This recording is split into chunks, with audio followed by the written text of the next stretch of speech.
And now, live from the Ford Studios in downtown Canton, here is your host for the Cleveland Sports Report, Nick Brolis. Hey, what's up, Ohio? And how's everybody doing across the Buckeye State? Certainly hope that you are having a wonderful weekend, and thank you for joining me, Nick Brolis, here on the Cleveland Sports Report. We are your TV home for Cleveland Indians baseball, your cable home for Browns football, and of course your sister station for Cleveland Cavaliers basketball. And if you watched the game last night with the Cavs, of course the Z retirement thing last night, it was, the ceremony itself was a really good ceremony. But again, the Cavaliers played with very little energy. The game was close throughout the whole game for the most part. But when you watch this team not play defense and make stupid turnovers and just, I mean, you know, when Z had his retirement ceremony and Dan Gilbert even came out and got on the microphone and said, "Hey guys, go get this win for Z tonight." They couldn't even do that. Not that that shocks me, but this whole playoff push thing, it's not existent. As you know, I have been telling you for probably 2 weeks now, the Cavaliers are not going to make the playoffs. They are now, I think, 3 games out of the playoff spot, and that's just the 8th spot. And of course they need help from teams in front of them. So, again, I just don't see the Cavs making the playoffs. By the way, I'm opening phone lines to you right now here on the Cleveland Sports Report at 330-555-2821.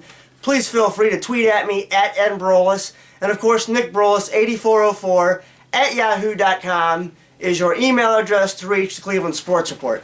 So obviously we're going to talk a little bit about the Cavs tonight. But there's a little bit of Browns news, and the Indians and the Buckeyes just ended games today, of course, with spring training in full circle and actually getting closer and closer to the end.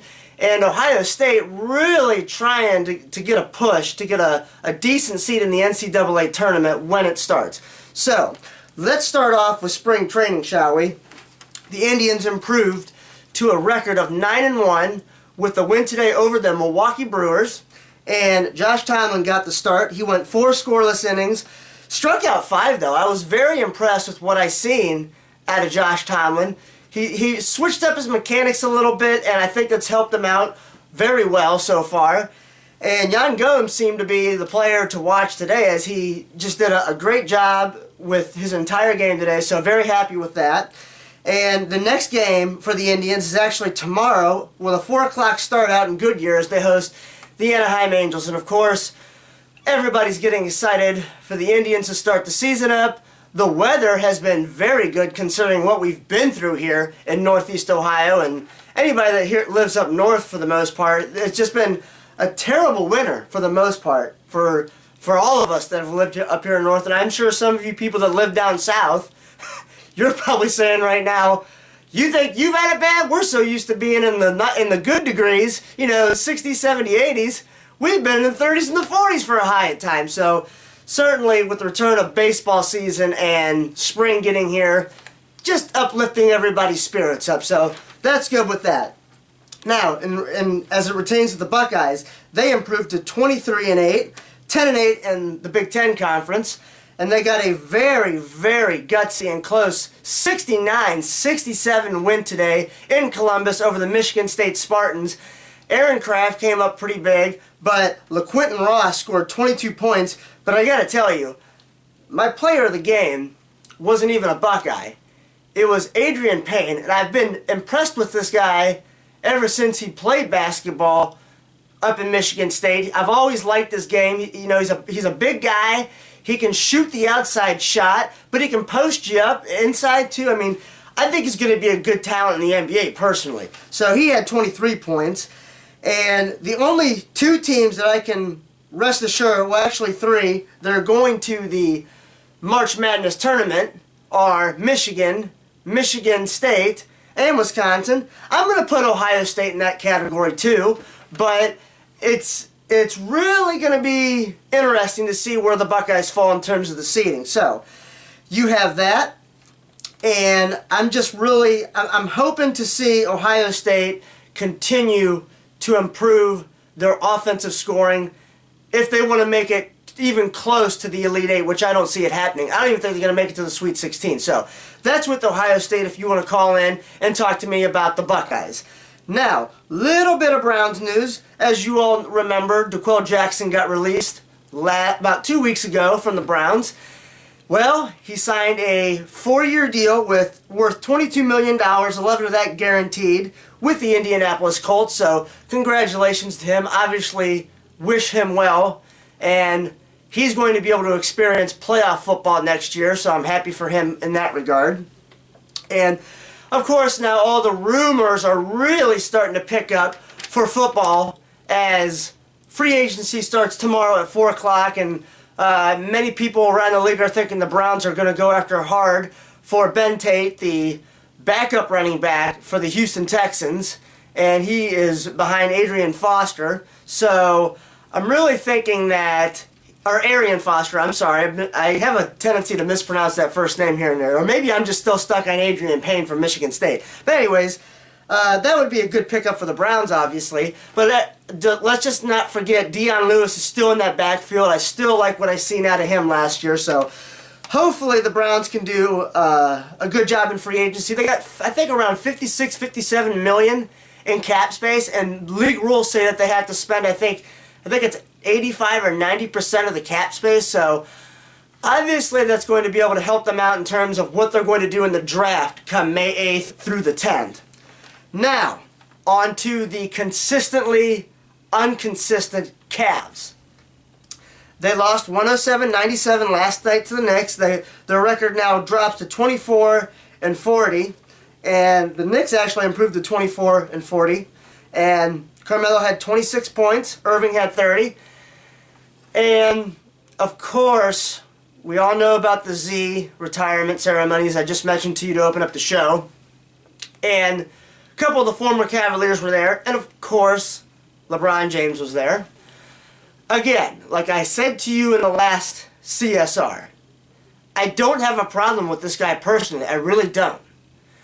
I do, however, have a problem with how he did the decision show, which I told you I thought was absolutely stupid and very conceited on his part, cocky.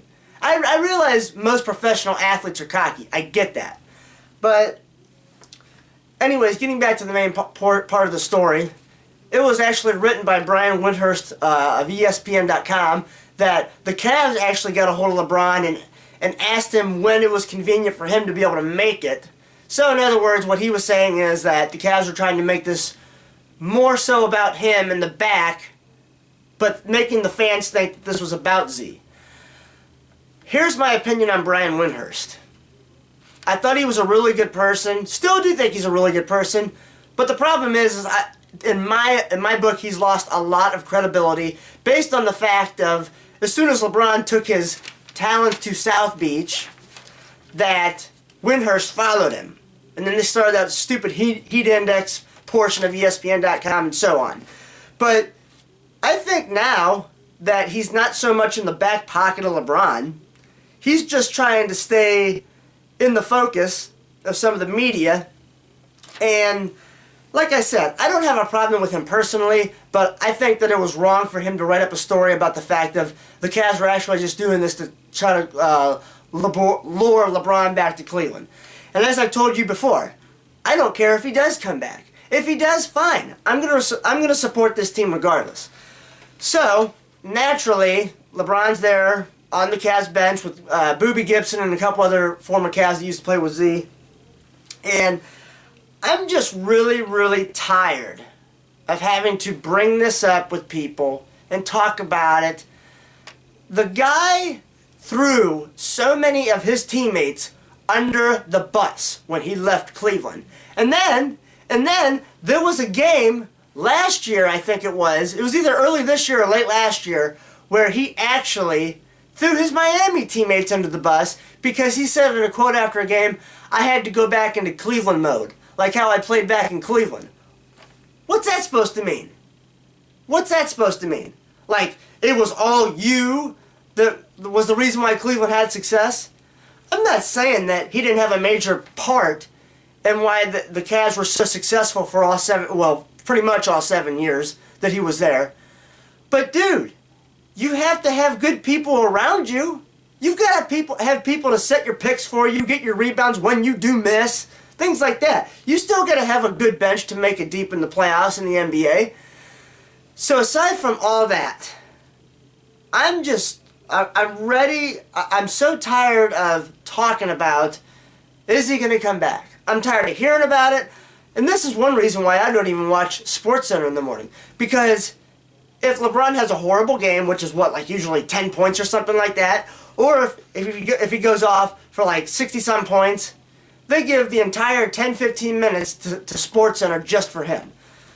So I want to know what your opinion is on that entire situation. Obviously, what you thought about the Z ceremony. I thought it was really nice. Z, as usual, being very humble. And I'm sure you guys, for those of you that watched it, I'm sure that you guys heard him get a little, choked up, so to speak, in the voice, because he is one of us. He is a Clevelander. He's a blue-collar kind of guy, very humble, and I'm very appreciative of how much he did for the Cavs and the city of Cleveland, and how much he loves the city in general. So, again, 330-555-2821. Tweet at me at nbrolis. Email me, nickbrolis8404yahoo.com. I just threw out some stuff out there for you to talk about. The Cavs and the playoff race that apparently they still think is possible, especially according to Jared Jack after the game. The Browns and obviously the upcoming draft and free agency hitting tomorrow. The Indians in spring training. And if some of you guys want to talk hoops about the Buckeyes, feel free. We're going to go to you guys in the phone lines right after this.